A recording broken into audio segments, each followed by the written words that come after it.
नमस्कार, मैं हूं डॉक्टर सुषमा गुप्ता और आज आपके लिए राइटर्स कोट सीरीज़ के लिए हमारे लेखक हैं विनोद कुमार शुक्ल।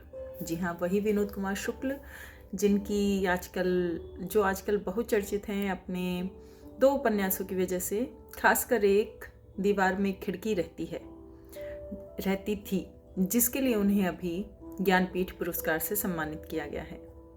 बाकी उनका एक और उपन्यास नौकर की कमीज़ भी बहुत प्रसिद्ध रहा है। खिलेगा तो देखेंगे उनका एक दूसरा उपन्यास है। उनके कुछ कहानी संग्रह हैं पेड़ पर कमरा, महाविद्यालय आदि। तो विनोद कुमार शुक्ल जी साहित्य अकादमी पुरस्कार व ज्ञानपीठ पुरस्कार से सम्मानित हैं। उनका लेखन कहीं सरल, कहीं कठिन, कहीं मिला-जुला, थोड़ा भिन्न है।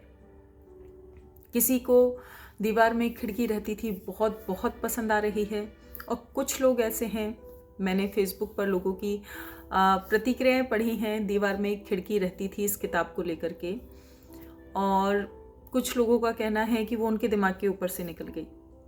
कुछ लोग मानते हैं कि ये बहुत ही उम्दा किताब है। जीवन में एक बार अगर आप पढ़ते हैं, साहित्य ना भी पढ़ते हो तो भी आपको ये किताब पढ़नी चाहिए। मैंने खुद ने ये किताब पढ़ी थी, करीब 2 साल हो गए, 2-3 साल हो गए इस किताब को पढ़े हुए।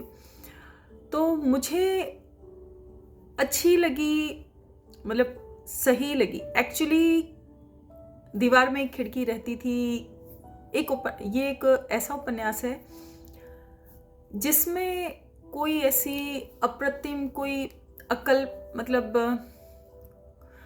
कुछ ऐसी कहानी नहीं है जिसमें आपको बहुत ज़्यादा दुख, दर्द, पीड़ा, बहुत घुमाव, कहानी के बहुत ज़्यादा घुमाव या फिर बहुत उतार चढ़ाव दिखेंगे।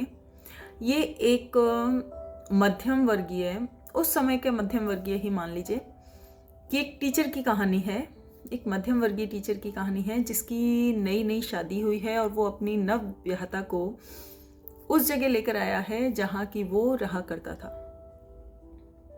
तो इसमें बहुत सारी चीज़ें काल्पनिक हैं जो कि मुझे बहुत पसंद आई।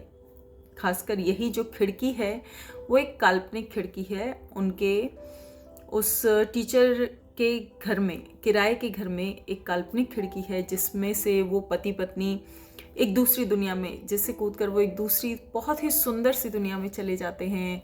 वहाँ छोटी सी नदी है, पेड़ हैं, छोटी छोटी चट्टानें हैं जहाँ बैठकर वो अपनी बातें करते हैं, खुद को रिलैक्स करते हैं। एक हाथी है जो उनकी दिनचर्या में, जो टीचर की दिनचर्या में शामिल है। तो ऐसी किताब तो बिल्कुल नहीं है कि आपके सर के ऊपर से निकल जाए। कि जब तक आप उसमें कोई संदेश या कोई बहुत उतार चढ़ाव या बहुत नाटकीय घटनाक्रम ना ढूंढ रहे हों, आप खुले मन से पढ़ेंगे और एक उपन्यास की तरह पढ़ेंगे तो ये कहानी आपको ज़रूर अच्छी लगेगी।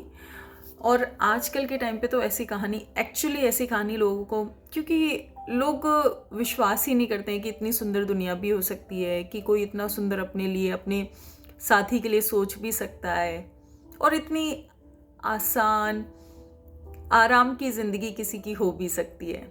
आराम ऐसा नहीं है कि उनकी लाइफ में, उस नायक की लाइफ में कोई परेशानी नहीं है, लेकिन वो एक ज़िंदगी है जो हम अभी जी रहे हैं, पता नहीं क्या जी रहे हैं।